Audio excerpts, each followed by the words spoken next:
ఒక్కసారి కొమ్మూరి గోల్డ్ కి కాల్ చేయండి. తాకట్లో ఉన్న మీ బంగారాన్ని విడిపించి మార్కెట్ ప్రైస్ కి వాళ్ళు కొనుక్కుని మిగతా డబ్బులు మీకు ఇచ్చేస్తారు. మొట్టమొదటిసారిగా మీ అందరికీ అంతర్జాతీయ ఆదివాసీ దినోత్సవ శుభాకాంక్షలు.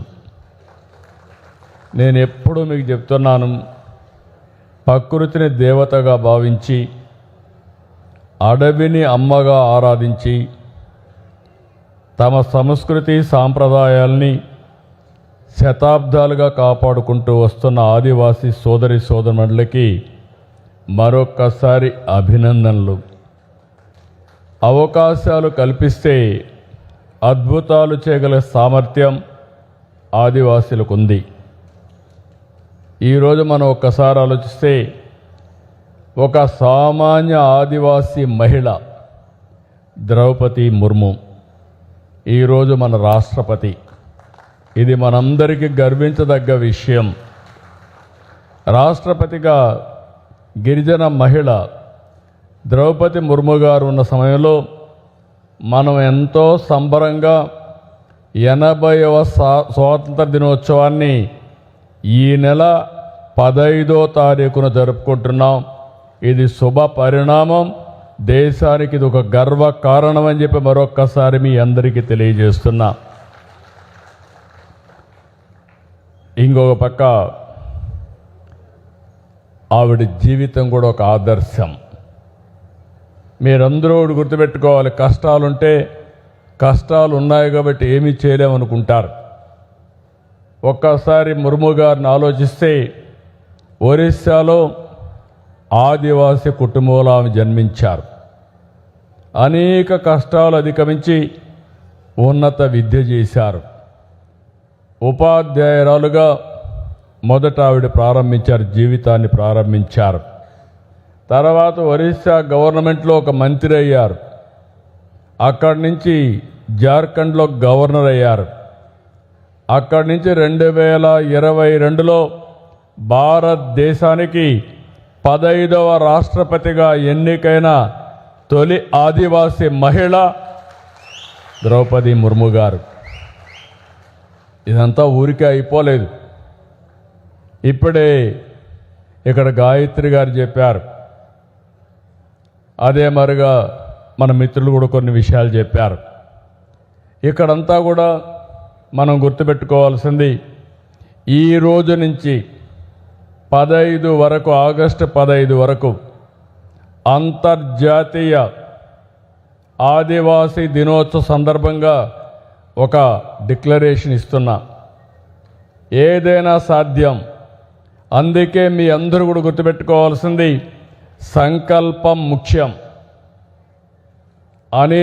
నేను ద్రౌపది ముర్ము గారు ఈరోజు రాష్ట్రపతిగా పనిచేస్తున్నారు. ఆవిడ కూడా ఒక సాధారణ మహిళ, గిరిజన కుటుంబంలో పుట్టిన మహిళ, మారుమూల ప్రాంతంలో పుట్టిన మహిళ.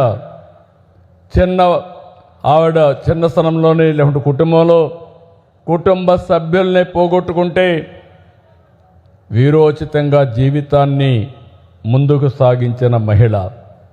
అందుకే ఈరోజు ఒక భారత రాష్ట్రపతి అవ్వగలిగారు. వీరొక్కరే కాదు, మీరంతా ఒకటి గుర్తుపెట్టుకోవాలి, అబ్దుల్ కలాం అనే నేను చరిత్రలో మిగిలిపోయారు. అదే మారుగా బిఆర్ అంబేద్కర్ అని నేను ఒక రాజ్యాంగాన్ని రాసి మనకు అప్పచెప్పి వెళ్ళారు.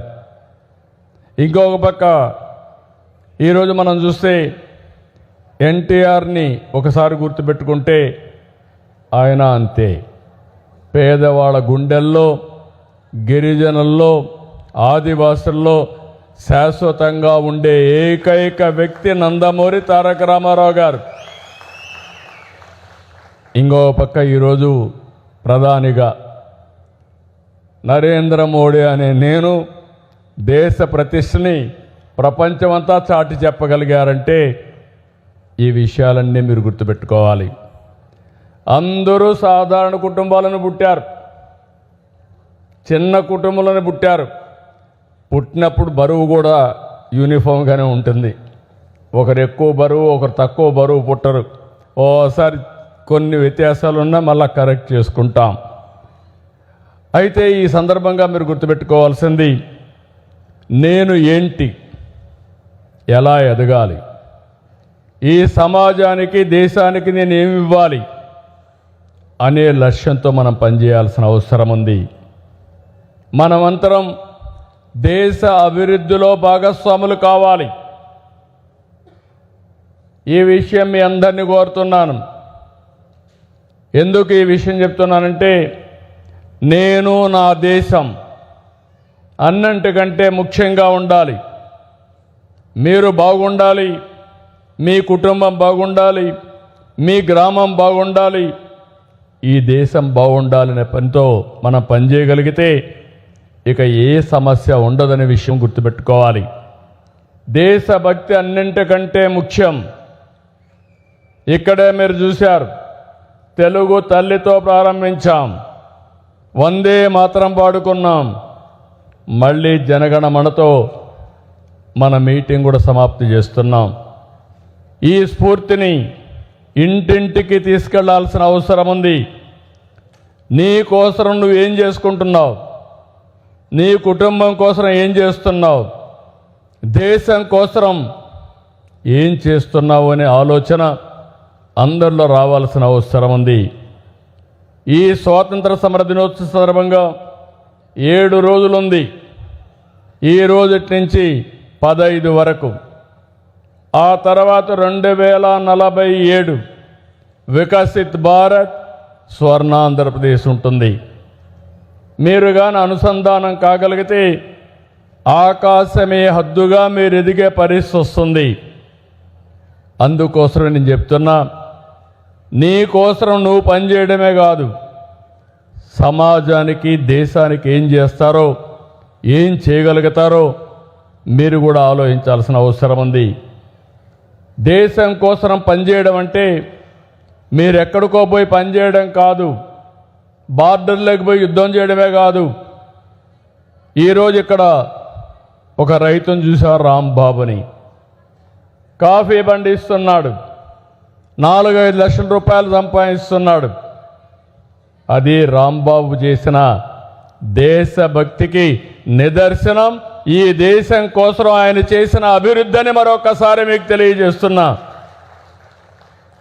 అదే మరి గాయత్రి ఉంది, పిల్లల్ని బాగా చదివిస్తూ ఉంది, స్వయం ఉపాధితో ముందుకు పోతూ ఉంది, 10 మందికి ఆదర్శంగా మిగిలింది. అది గాయత్రి అనే నేను, ఆవిడ కూడా దేశం కోసం పనిచేస్తూ ఉంది.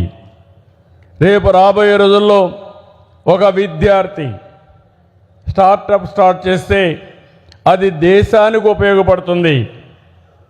ఇంకొక పక్క వెంకట్రావు అని నేను నీటి సంరక్షణ కోసం పనిచేస్తే అది కూడా దేశానికి కోసం పనిచేసినట్టు అవుతుంది.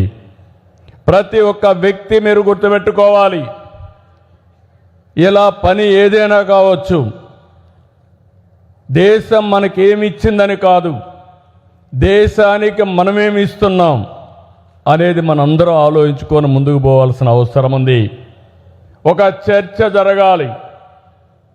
ప్రతి ఒక్కరిలో, ఒక ఆఫీసర్లో, ఒక వ్యాపారస్తుల్లో, ఒక రైతు, ఒక కూలీ, ఒక ఆదివాసి, ప్రతి ఒక్కరు కూడా ఆలోచించి మీరు కానీ సరైన విధంగా మీరు చేసుకోగలిగితే, ఒక విద్యార్థి బాగా చదివి ఒక స్టార్టప్ కంపెనీ పెట్టగలిగితే అదే దేశానికి నిజమైన అభివృద్ధి అని మరొక్కసారి మీకు తెలియజేస్తున్నా. గిరిజన ప్రాంతంలో ఉండే పిల్లలు బాగా చదువుకుని ఐఐటి పోగలిగితే మీరు దేశ అభివృద్ధి కోసం పాటుపడినట్టు అని చెప్పి కూడా నేను మీకు తెలియజేస్తున్నా. మంచి ఆలోచనతో, సంకల్పంతో ప్రతి ఒక్క వ్యక్తి ఒక శక్తిగా మారతారు. ఇంకొక పక్క రాష్ట్రానికి, దేశానికి విజన్ ఉన్నట్టే ప్రతి ఒక్క వ్యక్తికి ఒక విజన్ ఉండాలి. మీరు ఈ విషయం కూడా ఆలోచించుకోవాలి. నరేంద్ర మోడీ గారు వికసిత్ భారత్ 2047 తయారు చేశారు. అదే సందర్భంలో ఈ రాష్ట్ర ముఖ్యమంత్రిగా చంద్రబాబు అనే నేను స్వర్ణాంధ్రప్రదేశ్ తయారు చేశాను.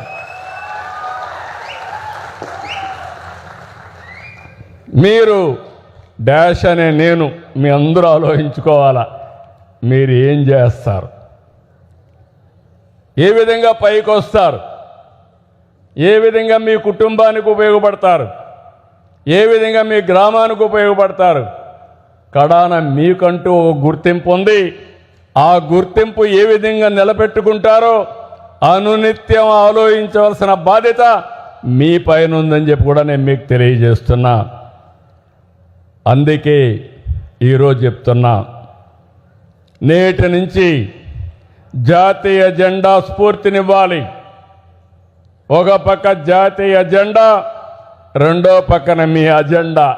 ఈ రెండు పెట్టుకొని మీరు ముందుకు పోతే మీరు ఏదైనా ఊహించుకోండి, అది సాధించే విధంగా పూర్తిగా సహకరించే బాధ్యత ఈ ప్రభుత్వానిది.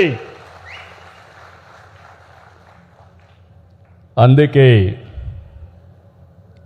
నేను మిమ్మల్ని అందరినీ కోరుతున్నా. చాలామంది అనుకుంటాం దేశభక్తి అంటే యుద్ధానికి పోతేనే, లేకుంటే సైనికులుగా చేరితేనే దేశభక్తి అని.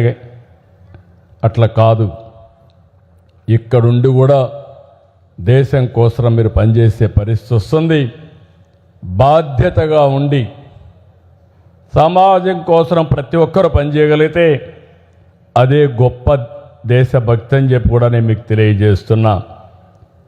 మీ జీవితంలో మీరు విజయం సాధించడమే నేషన్ బిల్డింగ్.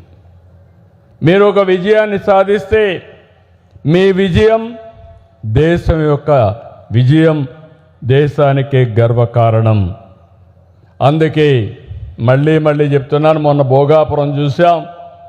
భోగాపురంలో మీరు చూస్తే అల్లూరి సీతారామరాజు గారి పేరు పెట్టామంటే ఆయన పోరాట పటిమ, ఆ రోజు గిరిజనులు చూపించిన చొరవ, మీ సహకారమే కారణం.